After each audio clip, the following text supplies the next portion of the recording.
When you're asking someone out, what is more effective, calling or texting? Let's chat about it today here on this episode of Christian Date Coach. Let's hit it.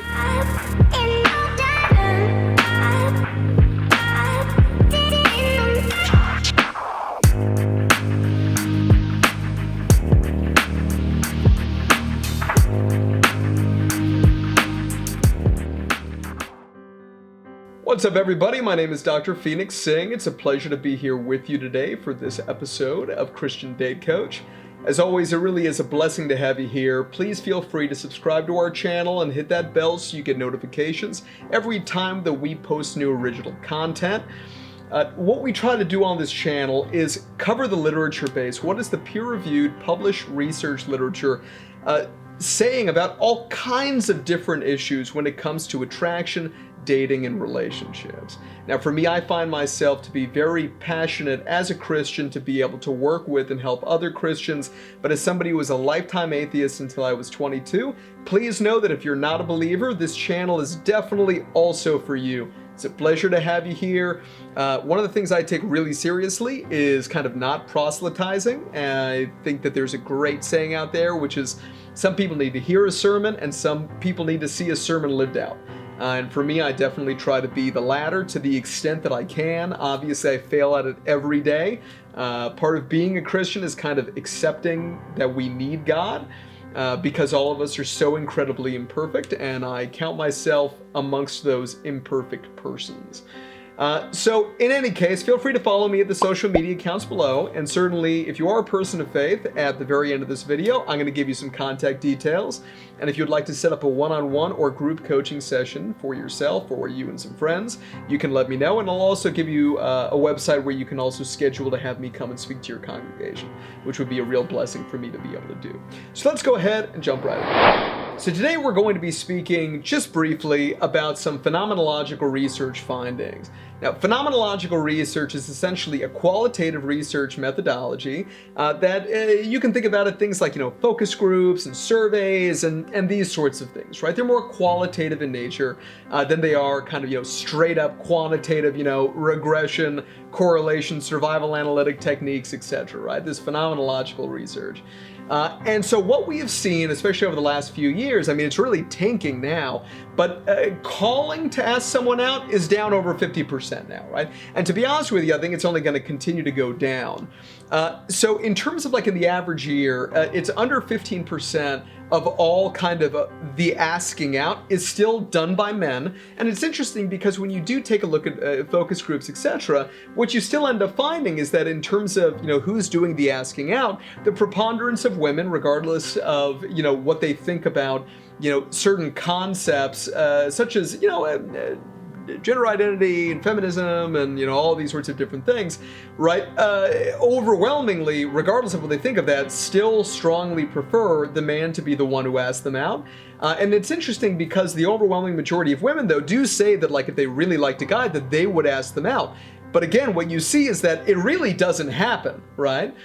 Now, that's not to say the women aren't still being very proactive, because what you end up finding is that in terms of the nonverbal research literature, the preponderance of in-person encounters in terms of one person displaying interest towards the other is actually the woman being the one to be able to initiate, and then the man, whether they realize it or not, and most of the time we don't realize it, right, picking up on the interest and then basically approaching and starting the conversation. And we'll have some other videos about things like that in terms of ladies, things that you can do, kind of indicators of interest if you do like a guy, where you don't have to be the one going over. That's okay, you don't have to do that. And if you choose not to do that, there's still some things you can do to increase the likelihood that a guy that you like, who you'd like to speak with, will come over and talk to you. So I'll go ahead and give you those tips in a future video, okay? And if you want me to release it sooner than later, please just comment down below. And I try to film at least 2 videos a week. And so if that one has already been recorded, I'll make sure and put that up for you straight off, okay? So, some focus group findings from today about calling versus texting. First of all, when it comes to nonverbal communication, texting, there's no nonverbals. It's straight up the text. And it's interesting because these days, certain things like punctuation or little arbitrary rules, like if somebody, in terms of saying ha ha ha, like H-A, okay? If all it is just H-A, like, ha, right? Then that's kind of like sarcastic or sardonic, right? If it's ha with an exclamation mark, right? Then that's kind of like an intense guffaw, right? If it's ha ha, then usually the other person doesn't find it funny at all, right? If it's ha ha ha, like 3 in a row, that's kind of like standard, the person actually finds it funny. And then it gets to a point where there's too many ha's, then you're like the Joker from the Batman comics, and it's like really intense. Don't do that, right? So, but at the end of the day, right, it's these arbitrary little things, but like emojis have like taken the place of nonverbals and these things, right? But there's three different modes of nonverbal, right? So the first one is your facial affect, the second one is your gestural affect, and the third is your kind of paralinguals, like your intonation, your paralingual affect. And you really don't have any of those when it comes to texting. You just have these proxies like emojis. Versus when you call, if nothing else, you've still got the vocal intonation, right? Because if you think about it, I'm sure you guys are like me, where at certain points, like you've read something, and it could go either way. The person could be insulting or could be disrespectful or whatever, but the likelihood is that they didn't mean it that way. Sometimes they do, but most of the time they don't. You really got to give people, you know, the benefit of the doubt. You know, it is important, okay? Take the high road whenever you can. When you read it though, right, it can really make you really frustrated at first, especially if the person, let's say, is from like a different cultural background, in which case they may not know that it comes across as rude. You know, I've lived in 6 countries on 3 continents, trust me on this one, like I get it. In terms of, you know, like cultural miscommunication. I'm the king of cultural miscommunication, right? But it's interesting because, you know, we're basically choosing, because it used to be in person, you would ask somebody out, and then it went to calling somebody, and now people call and that's like weird. People are really weirded out if you call, which is like surprising, right? So focus group research suggests that calling someone is considered like too forward. It's almost like the intensity is too high of the interaction.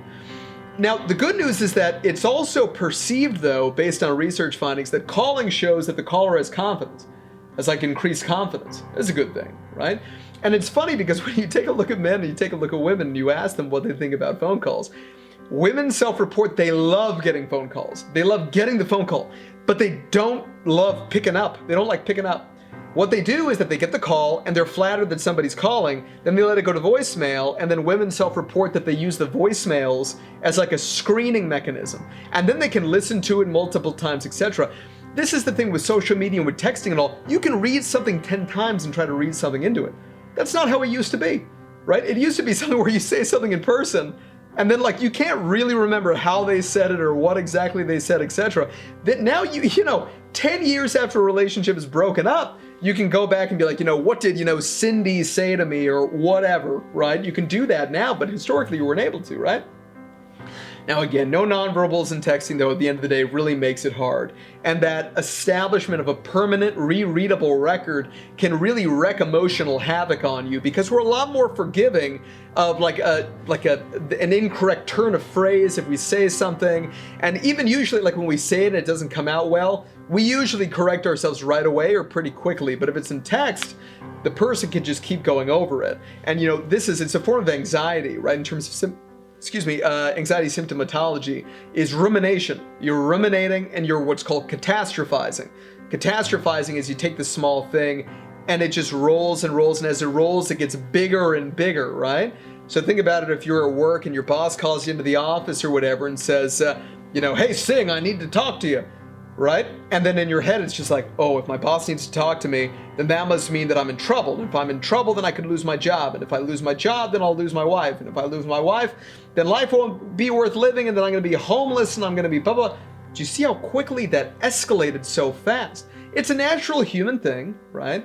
But at the same time, right, obviously it can generate a huge amount of anxiety. And obviously when you have a permanent record and you can read something over and over again, yeah, you can maybe interpret it more accurately sometimes, but the likelihood is much higher that you're just going to like either project onto it whatever you wanted to believe already, or just end up totally misinterpreting it. All right, so you always have to be careful. But that's what the focus group research shows when it comes to calling versus texting these days. All right, folks, thank you so much for joining me for this brief video. Per usual, blessing to have you here. Feel free to share this video with your congregation or any of your friends who you think may enjoy it. And also, if you're interested in one-on-one or group-based coaching with me, feel free to sign up for a session down here below via this link.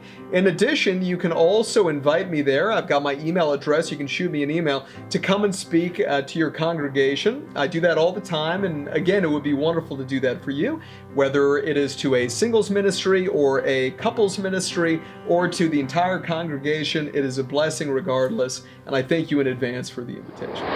All right, folks, I'm going to go ahead and sign off for the day, but God bless you.